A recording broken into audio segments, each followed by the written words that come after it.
Perkenalkan, nama saya Dinatasya Marapahong dengan NIM 123450015 dari Komputasi Awan RH. Di sini saya akan membuat kontainer dengan Docker Desktop.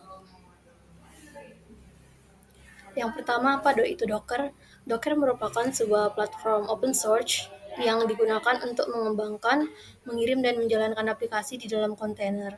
Docker memudahkan pengembangan untuk mengemas aplikasi dan semua dependensi ke dalam satu unit yang konsisten di berbagai lingkungan. Kemudian, kontainer adalah unit standar perangkat lunak yang berisi kode aplikasi, runtime, sistem pustaka, dan konfigurasi yang dibutuhkan agar aplikasi dapat berjalan di mana saja tanpa bergantung pada sistem operasi host. Kontainer mirip seperti kontainer pengiriman barang pada dunia nyata, yang isinya bisa berbeda-beda, tapi bentuk luar dan cara pengirimannya sama.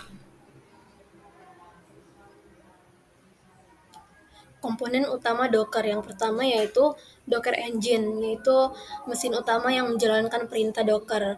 Kemudian Docker Image merupakan template baca saja untuk membuat kontainer. Lalu ada Docker Container, yaitu instansi yang berjalan dari image. Lalu Docker File merupakan file yang berisi instruksi untuk membuat image. Yang terakhir ada Docker Hub untuk registry tempat berbagai image seperti GitHub untuk image. Cara kerja Docker. Yang pertama yaitu developer menulis kode dengan Docker file, lalu Docker build image dari Docker file. Kemudian Docker run container dari image. Lalu aplikasi dapat dijalankan dan diuji secara konsisten. Yang terakhir, image dapat dibagikan via Docker Hub.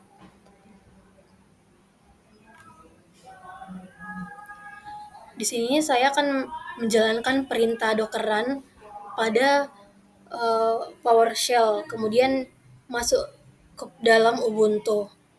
Di sini saya akan mengetikkan Docker run -d-p 80. Artinya saya ingin menjalankan sebuah kontainer secara background dan memetakan port 80 di kontainer ke port 80 di komputer saya. Saya menggunakan image Docker Getting Started yang tersedia secara publik di Docker Hub.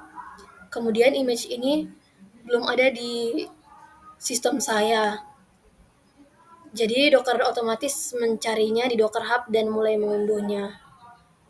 Kemudian kita dapat melihat di sini proses pull sedang berlangsung. Docker sedang mendownload beberapa layer di image tersebut. Masing-masing layer berisi bagian dari sistem, misalnya sistem operasi dasar, dependensi, atau aplikasi. Kemudian kita dapat membuka Docker Desktop dan kontainer kita sudah ada pada baris terakhir ini. Docker ini sudah berjalan. Kemudian jika dilihat pada image-nya sudah ada pada bagian bawah. Untuk memastikan bahwa Docker kita sudah berjalan, kemudian kita membuka web localhost. Jika tampilannya seperti ini, maka Docker kita sudah berjalan.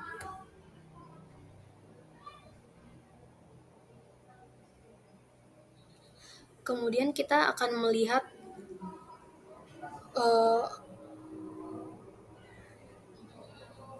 kemudian kita akan mengetikkan Docker pada PowerShell untuk melihat fungsi-fungsi apa saja yang ada pada Docker ini.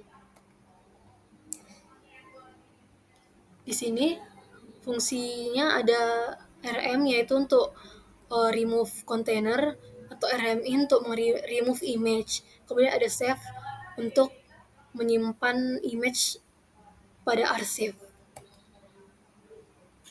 Kita akan mencoba menggunakan Docker kill. Yang pertama kita harus memastikan ID Docker yang akan kita hapus dengan cara ketik Docker container list. Kemudian kita dapat melihat ID Docker yang akan kita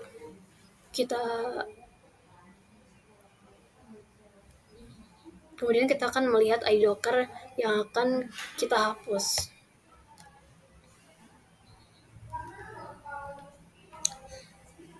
Di sini untuk menghapusnya kita ketikkan docker kill kemudian id container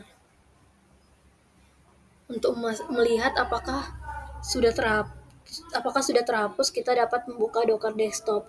Di sini kontainernya sudah berhenti. Untuk memastikannya lagi, kita dapat membuka localhost, dan ketika tampilannya seperti ini, maka kontainernya sudah berhenti.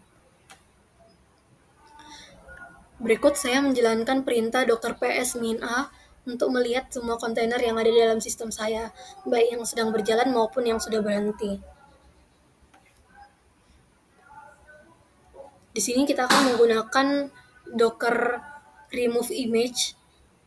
Jadi kita nyalakan lagi dockernya menggunakan docker start, kemudian sertakan dengan id container. Di sini setelah di start, kontainer yang tadi sudah mati sudah berjalan lagi.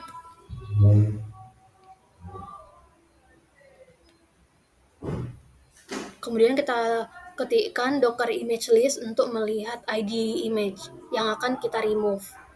Kemudian ketikkan docker rmi, lalu sertakan dengan image yang akan di remove.